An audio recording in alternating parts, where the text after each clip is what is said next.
கணபதியே வருவாய் அருள்வாய், கணபதியே வருவாய் அருள்வாய், கணபதியே வருவாய். தலைமை தாங்க வந்திருந்த அதிகாரி வந்து உடனே ஒரு ப்ரைஸ் அனௌன்ஸ் பண்ணார் ஆன் த ஸ்பாட். சரி, அதை பெருமையாக அந்த பரிசை எடுத்துகிட்டு வீட்டுக்கு வந்தேன். எங்கள் தகப்பனார் கண்ணில் இருந்து அப்படியே கண்ணீர். ரகுமான் சொல்லி கொடுத்து நான் கற்றுக்கிட்டு இருக்கேன். அப்புறம் சேகர் சாருடைய பேரன் ஜிவி பிரகாஷ்குமார் சொல்லி கொடுத்து பாட்டு கற்று பாடியிருக்கேன் சினிமாவில். அப்படி 2 இசையமைப்பாளர்கள் இன்றைக்கி நல்ல கோலோச்சி கொண்டிருப்பவர்களை வந்து எங்கள் தகப்பனார் இடம் கண்டார் அப்பொழுதே. ஒன்று வந்து ரகுமான், இன்னொன்று வித்யாசாகர். பழைய பாக்கி இருக்குதா, பையன் மனசு துடிக்குதா, பட்டணத்து ஸ்டைல கண்டா பட்டிக்காடு மறந்திடுமா, பட்டு பாவாடைக்கு நெஞ்சு துடிக்குது, ரெட்ட ஜடை இன்னும் கண்ணில் மிதக்குது, ஓட்டக்கர மறிமுத்து. வாவ் தமிழா நேயர்களுக்கு அன்பு வணக்கம். இன்று நாம் சந்திக்க போவது ஒரு அற்புதமான டாக்டரை. சீர்காழி என்ற அந்த ஊருக்கே பெருமை சேர்த்தவர் அவரது தந்தை சீர்காழி கோவிந்தராஜன் அவர்கள். சமஸ்கிருதமும் தெலுங்கும் கோலோச்சு கொண்டிருந்த காலத்தில் தமிழுக்கு தலைவாழை இலை போட்டவர். இன்று பத்மஸ்ரீ டாக்டர் சீர்காழி சிவசிதம்பரம் அவர்களை சந்திக்க போகிறோம். வணக்கம் சார். வணக்கம். வாவ் தமிழா வாவ் நேயர்களுக்கு என்னுடைய பணிவான வணக்கங்கள். கச்சேரி ஆரம்பத்தில் களை கட்ட வேண்டாமா? நிச்சயம். நீங்கள் எம்எஸ்வி வந்து உங்களுக்கு மிருதங்க சக்கரவர்த்தியில் அபிநய சுந்தரி ஆடுகின்றாலும் ஒரு அருமையான மெலடியை கொடுத்தாரு, கிளாசிக்கல் சாங். அத்தோட ஆரம்பிப்புமே நல்ல தெலுங்கு ராகத்தில் ரொம்ப அமக்களமான ஒரு பாடலை இளைய திலகம் பிரபு அவர்களுக்கு நான் பாட வேண்டும் என்று பட தயாரிப்பாளரும் கதாசிரியருமான திரு கலைஞானம் அவர்கள் சொன்னதன் பேரில் இயக்குனர் கே சங்கர் அவர்கள் அந்த படத்தை டைரக்ட் பண்ணார். மெல்லிசை மன்னர் இந்த பாட்டை அவர் சொல்லி கொடுத்த அன்னைக்கே சொல்லிட்டார், இது நிச்சயம் உனக்கு ஒரு எழுச்சியை தரும்னு. அபிநய சுந்தரி ஆடுகிறாள், என் ஆசை கனலை ஊதுகிறாள், விழிகளில் கடிதம் தீட்டுகிறாள், இன்ப வீணையில் சுதி கூட்டுகிறாள், அபிநய சுந்தரி ஆடுகிறாள், என் ஆசை கனலை ஊதுகிறாள். அந்த காலத்தில் தெலுங்குனா இந்த பாட்டு, அதுக்கு முன்னாடி இன்று போய் நாளை வா சிதம்பரம் ஜெயராமன், அதுதான் தெலுங்குனா அதுக்கு வந்து முத்திரை பதித்த பாடல்னு சொல்லலாம். இவ்வளோ நல்ல பாடகர், பத்மஸ்ரீலாம் வாங்கிட்டீங்க. வாங்கல, சாரி, பத்மஸ்ரீ வழங்கப்பட்டது. இன்னைக்கு அப்படி ஆயிடுத்து. பத்மஸ்ரீ உங்களுக்கு கிடைத்தது. அப்படிப்பட்ட ஒரு பாடகர் நீங்கள். உங்களை வந்து அப்பா வந்து நீ பாட வேண்டாம், உத்தியோகத்தை பாரு அப்படின்னு சொன்னாராமே, அப்படியா? என்னுடைய தகப்பனார் வாழ்நாளில் வந்து அவருடைய இசை வாழ்க்கைக்கு அவர் இளம் வயதிலேயே அவர் அர்ப்பணித்து கொண்டதால் இதில் வந்து நல்ல திறமையும் சாரீரமும் மொழி வளமும் ஸ்ருதி சுத்தமும் லய சுத்தமும் அவருக்கு இதெல்லாம் வந்து அவருடைய நாடக அனுபவத்தில் அவர் அந்த குரல் வள பயிற்சி எல்லா பயிற்சிகளும் நடிப்பு உள்பட இருந்தாலும் அவங்களுக்கு என்னன்னா ரொம்ப எதிர்நீச்சல் போட்டு இவ்வளவு யோகிதாம்சங்கள் அனைத்தும் இருந்தாலும் இசைத்துறையில் வர்றதுக்கு ரொம்ப கஷ்டப்பட்டு வரணுமே அப்படிங்கிற அவர் எதிர்நீச்சல் போட்டு வந்ததுனால யாருக்குமே வந்து எந்த தகப்பனுக்குமே வந்து தன்னுடைய குழந்தை வந்து தான் பட்ட கஷ்டத்தை படக்கூடாதுன்னு நினைக்கிறது ஒரு அதனால வந்து அப்போ அந்த காலத்தில் வந்து எங்களுக்கு படிப்பு வசதிகள்லாம் அப்படி கிடையாது. நாங்கள்லாம் சுதந்திரத்துக்கு முன்னாடி பிறந்தவங்க. இப்போ சுதந்திரத்துக்கு பின்னாடி பல கல்வி சாலைகள் வந்துருச்சு, கல்வி நிறுவனங்கள் வந்துருச்சு, கல்வி வாய்ப்புகள் இருக்குது. அதை படித்தனால ஒரு நீதியரசராகவோ ஒரு ஒரு வழக்கறிஞராகவோ அல்லது ஒரு மருத்துவ அறிஞராகவோ இல்லை நல்ல படித்து தேர்ந்த ஒரு அறிவாளியாக நீ வந்து உட்காந்து ஒரு கச்சேரியில் போய் உட்காரணும். அந்த கச்சேரியில் வாசிக்கிறவங்கலாம் வந்து நம்ம சீர்காழி அண்ணன் பையன் அப்படின்னு பார்த்து பெருமை பண்ணணும்.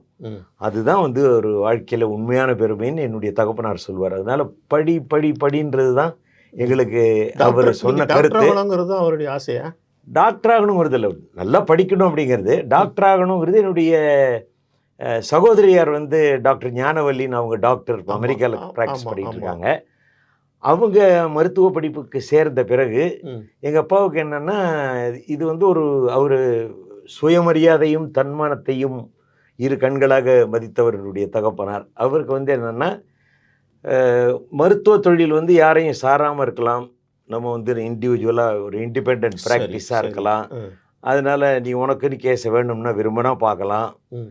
அந்த மாதிரி ஒரு சூழல் மருத்துவத்துறையில் மட்டும்தான் அமையும் ம். அப்படிங்கிற நோக்கத்தில் இது சர்வீஸ் ஓரியன்டாக இருக்குது. நிறைய பேருக்கு உதவலாம், நிறைய கலைஞர் பெருமக்கள் அவங்க வியாதிக்கு நிவாரணம் கிடைக்காம அவங்க நோய் தீர்க்கறதுக்கு வசதிகள் இல்லாமல் இருப்பாங்க, அவங்களுக்கெல்லாம் நீ உதவணும் அப்படிங்கிற நோக்கத்தில் என்ன மருத்துவ சரி, படிப்புக்கு நான் எடுத்தாங்க. பாடுவேன் அப்படின்னு கடைசியில் எப்படி நீங்க ஜெயிச்சீங்க? அந்த எதிர்நீச்சலை பத்தி சுருக்கமா சொல்லுங்க.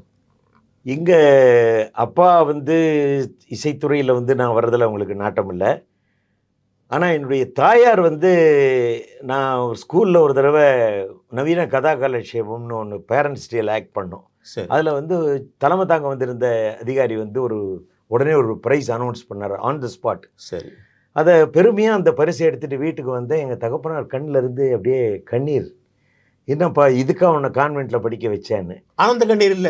ஆனந்த கண்ணீரில் அவருக்கு வந்து என்ன இதுக்காக உன்னை கான்வெண்ட்டில் சேர்த்தேன், யார் உனக்கு சொல்லி நீங்க கொடுத்தது? நினைச்சது ஒண்ணு, நடந்தது ஒண்ணு. ஆமாம், என்னுடைய தாயார் வந்து சொன்னாங்க, நீங்கள் ஒரு பெரிய பிரபல சங்கீத வித்வான், நீங்கள் பிரபல திரைப்பட பின்னணி பாடகர், நீங்கள் ஆசைப்படலைனாலும் அங்கே பள்ளியில் ஆசிரியர்கள் அவனை சுற்றி இருக்கிற மாணவர்கள்லாம் நீ பாடுவியான்னு கேட்டுட்டு இருப்பாங்க. ம். அப்போ நம்ம மகனுக்கு இசை ஞானம் இல்லாமல் இருக்கக்கூடாது, ம். குறைந்தபட்சம் ஒரு கேட்டு பாடுற அளவுக்காவது அவனுக்கு ஓரளவு ஒரு சங்கீத அனுபவம் வேணும், அவன் நல்லா படித்து வர்றதுங்கிறத நான் கேரண்டி அப்படின்னு என்னுடைய தாயார் கொடுத்த கேரண்டியின் பேரில் எனக்கு வாராது போல் வந்த மாமணியாக அமைந்தவர் என்னுடைய குருநாதர் சங்கீத வித்வான் பி கிருஷ்ணமூர்த்தி அவர்கள்.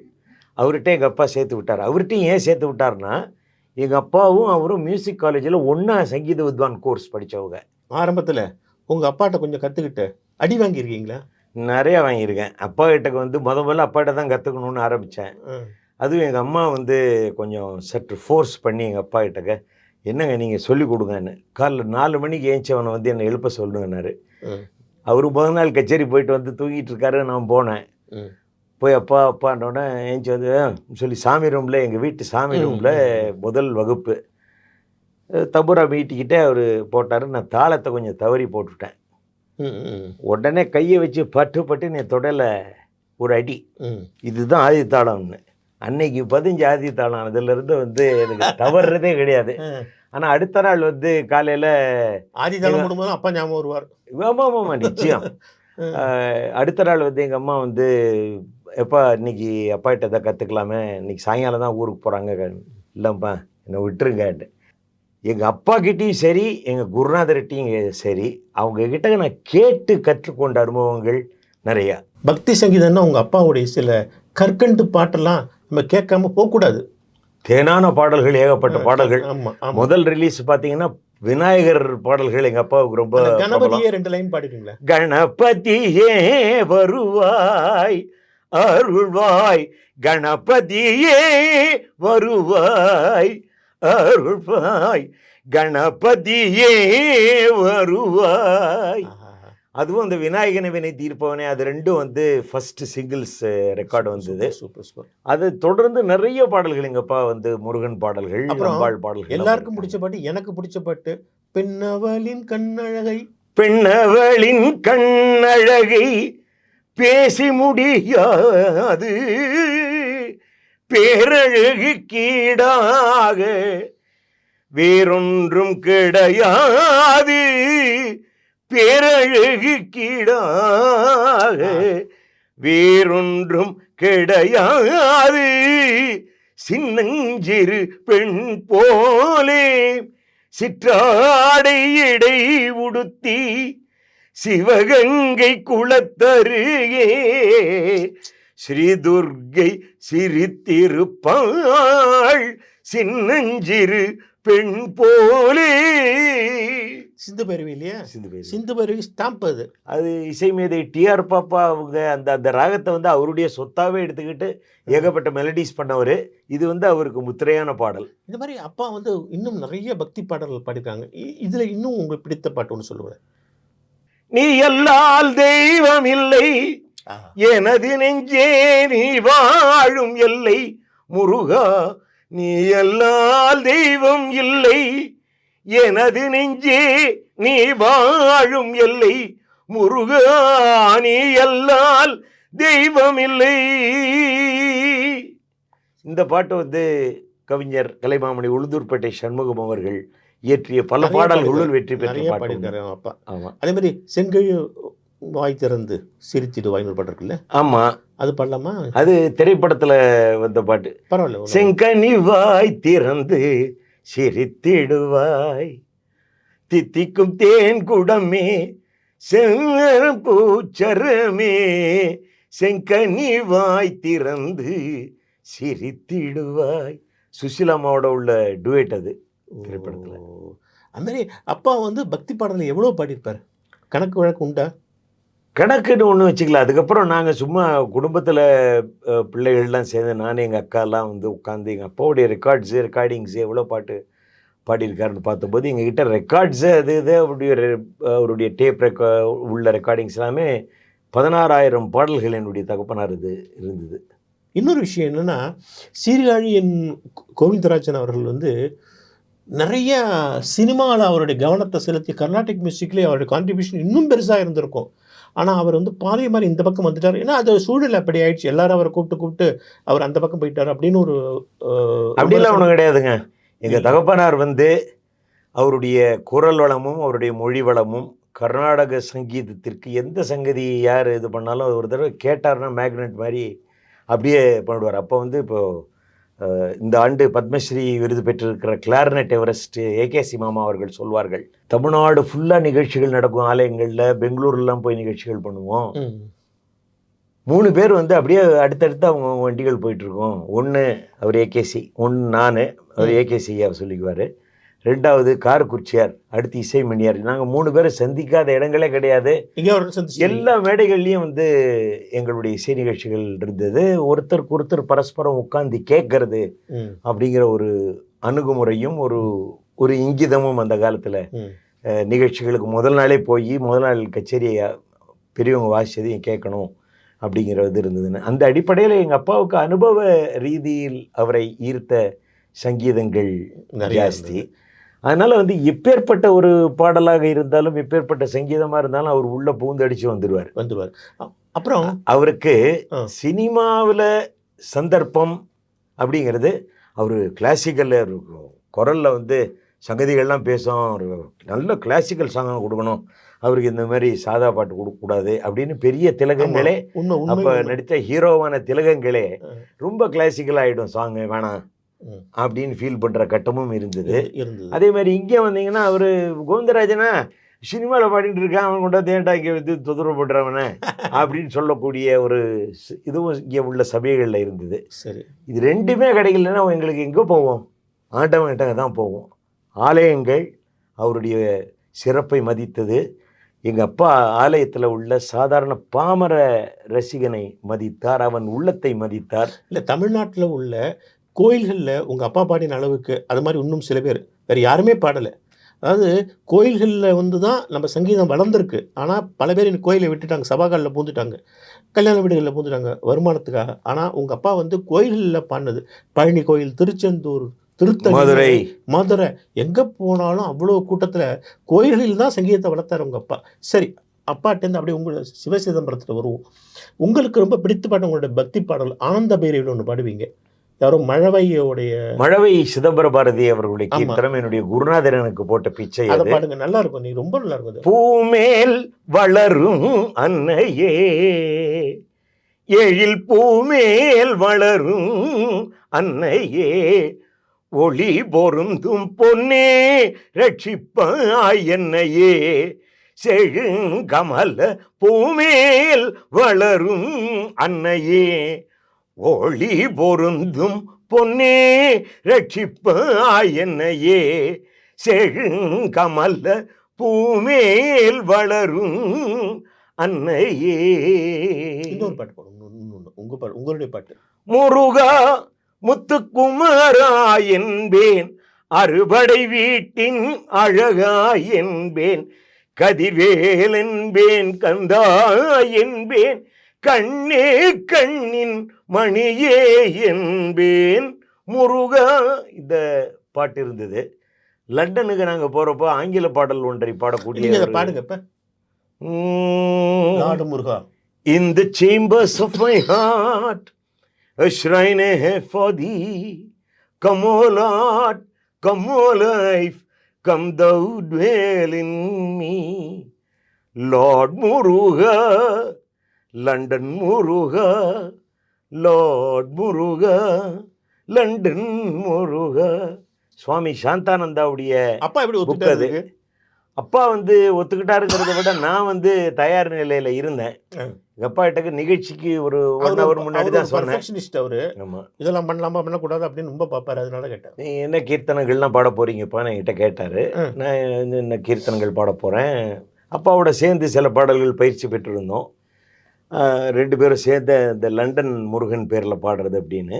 அந்த பாடல்கள் முடிஞ்ச பிறகு நீ என்ன பாட போறப்பன்னு கேட்டார். ஒரு இங்கிலீஷ் சாங் நீங்கள். அப்போ நான் ஒரு இங்கிலீஷ் பாட்டு ஒன்று பாடணும் அப்படின்னு. இப்போ அது பாட்டு ஏதோ பாப் மியூசிக் மாதிரி ஏதாவது ஆகிட போகுது, நீ முதல்ல போய் பக்கவாத்தியங்கள்கிட்ட சொல்லி அவங்கள ரெடி பண்ணிக்கோன்னாரு. நிகழ்ச்சிக்கு முன்னாடி பேக் ஸ்டேஜில்.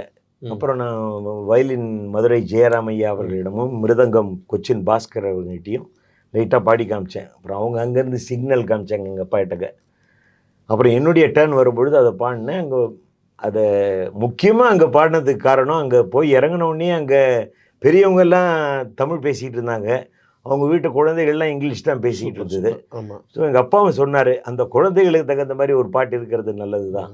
அப்பாவுக்கு ரொம்ப பிடிச்சி போச்சு. அப்புறம் அவருக்கு ரொம்ப பிடிச்சி போச்சு. அப்புறம் பல கச்சேரிகளில் எங்கள் அப்பா பாடினதை நினச்சிக்கிட்டு அவர்கிட்ட சீட்டு லார்ட் முருகா பாடுங்கன்னு இதோ வந்துக்கிட்டு இருக்காரு, அடுத்து பாடுவார் அப்படின்னு எங்கள் அப்பா மேடையில் அனௌன்ஸ் பண்ணியிருக்காரு. சரி, அடுத்து நம்ம சினிமாவுக்கு வருவோம். சினிமாவில் வந்து இப்போ நீங்கள் முதல்ல பாடினீங்க அபிநய சுந்தரி, இது மாதிரி கொஞ்சம் தான் பாடியிருக்கீங்க. சினிமா வந்து நல்ல சாரி உங்களுக்கு சினிமா நிறைய வாய்ப்புகள் வந்திருக்கும் உங்களுக்கு நிச்சயமாக. ஏன்னா அப்பா அவ்வளோ பாடியிருக்கா. சினிமா வாய்ப்புகளை நீங்களே தவிர்த்துட்டீங்களா அல்லது உங்களுக்கு ஏற்ற? மெடிக்கல் காலேஜ் படிக்கிற காலத்துலேருந்தே பாடிட்டு இருக்கேங்க. சற்றேறக்குறைய 1500 பாடல்களுக்கு மேலே நான் பாடியிருக்கேன். வெளியில் தெரிஞ்சது சிலதாக இருக்குமே தவிர, தமிழை தவிர வேறு மொழியிலும் பாடியிருக்கேன். நான் மலையாளத்தில் இப்போ சிதம்பரம்ங்கிற படத்தில் தேவராஜன் மாஸ்டர் மியூசிக்கில் ஒரு பாட்டு நான் பாடினேன். அப்போ எனக்கு அதை சொல்லி கொடுத்தவர் இசையமைப்பாளர் திரு சேகர்னு ரஹ்மான் அப்பா. ஆமாம், அவர் ஏஆர் ரஹ்மானுடைய தகப்பனார். ரஹ்மான் சொல்லி கொடுத்து நான் கற்றுக்கிட்டு இருக்கேன். அப்புறம் சேகர் சாருடைய பேரன் ஜிவி பிரகாஷ்குமார் சொல்லி கொடுத்து பாட்டு கற்று பாடியிருக்கேன் சினிமாவில். அதனால் நான் இப்போ எல்லா தலைமுறைக்கும் நான் பாடிக்கிட்டு இருக்கேன், பாடிக்கிட்டு இருக்கேன். கம்போசிஷன் எப்படின்னு கேட்போமே, ஒரு லைன் படமா? இல்லை, இது தேவராஜன் மாஸ்டர் மியூசிக்கில் வந்து அவர் அசிஸ்டண்டாக இருந்தார். சரி சரி. ஆத்துல போகும் தண்ணி அட்ட செத்த மிதக்கும் தண்ணி, நீ குடிக்கும் அந்த தண்ணிய தங்க ரத்தினமே, நான் குடிச்சாலாகாதோடி பொண்ணு ரத்தினமே. இது தெம்மாங்கு பாடல், தமிழ் தெம்மாங்கு தான். கொஞ்சம் இது மாதிரி இருக்கு, ஓடம் நதியிலே மாதிரி இருக்கு. சிதம்பரம் அப்படிங்கிற மலையாள படத்தில் ஆர்ட் ஃபிலிம் கேட்டகரியில் அந்த படம் வந்து தேசிய விருது வாங்குச்சு. சரி. அப்போ தேசிய விருதில் வந்து பொதுவாக சினிமாட்டோகிராஃபி ஆர்ட் ஃபிலிம் கேட்டகரியில் வந்திருக்க அந்த சர்டிஃபிகேட்டில் அதுதான் மென்ஷன் பண்ணுவாங்க. இந்த பாடலை ஸ்பெசிஃபிக்காக மென்ஷன் பண்ணி என் நேமை மென்ஷன் பண்ணியிருந்தாங்க இந்த பாட்டுக்கு. ஸோ அது எனக்கு ரொம்ப பெருமையாக இருந்தது. நான் சினிமா பாடல்கள் பாடுறது வந்து என்னுடைய கல்லூரி காலத்திலிருந்தே வந்து பாட ஆரம்பிச்சிட்டேன். இசை மேதைகள் சங்கர் கணேஷ் அவங்க வந்து அது அவங்க ஏவிஎம் சியில் வந்து அவங்க ரெக்கார்டிங் ஓடிக்கிட்டே இருக்கும். அது ஒரு ஃபேக்ட்ரி மாதிரி. நீங்கள் எப்போ திடீர்னு வச்சா கூப்பிடுவாங்க. ஏதாவது ஒரு ஒர்க் இருக்கும், ஒரு பாட்டு இருக்கும்.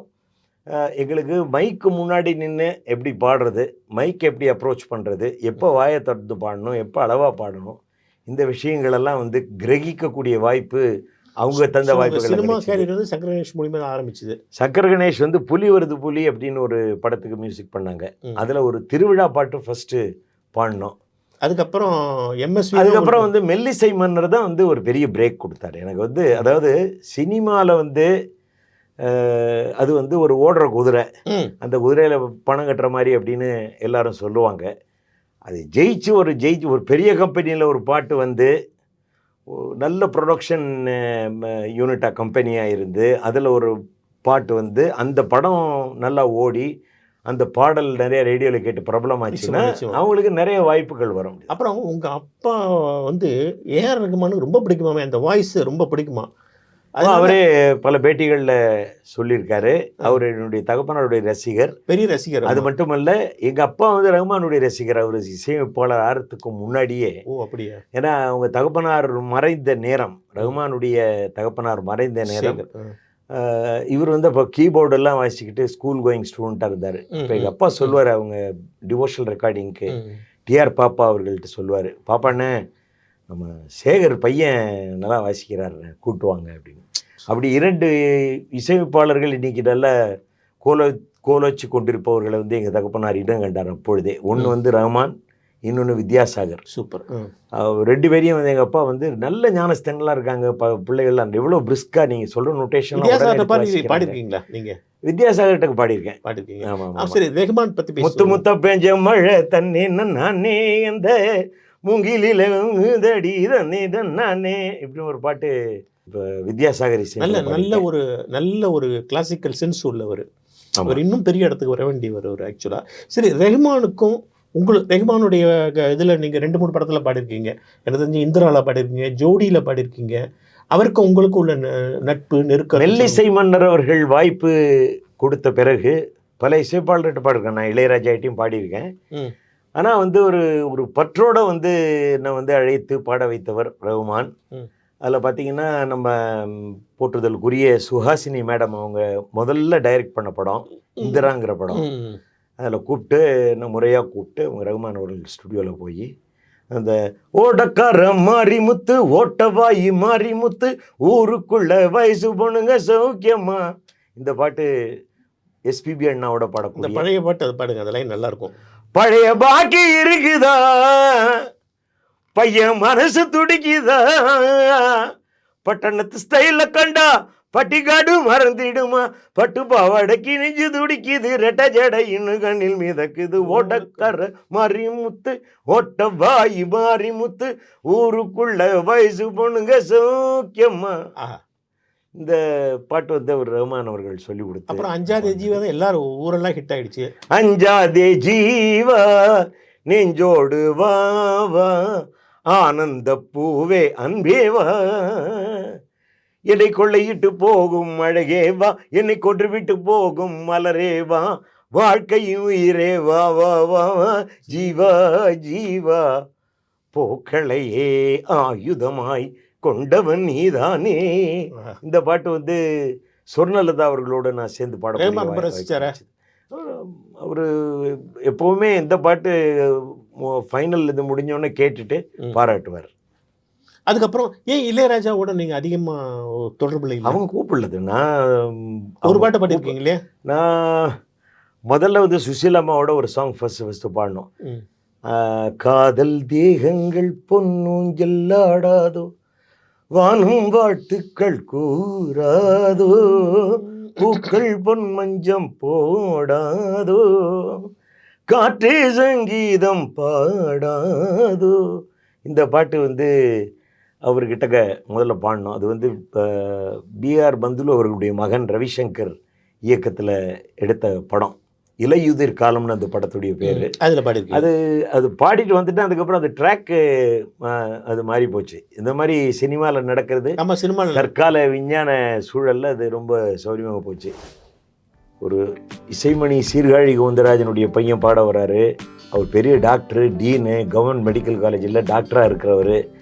அவருக்கு போய் இந்த பாட்டை கொடுக்கறதா? அவரே வந்து ஒரு பேட்டியில் சொன்னார்.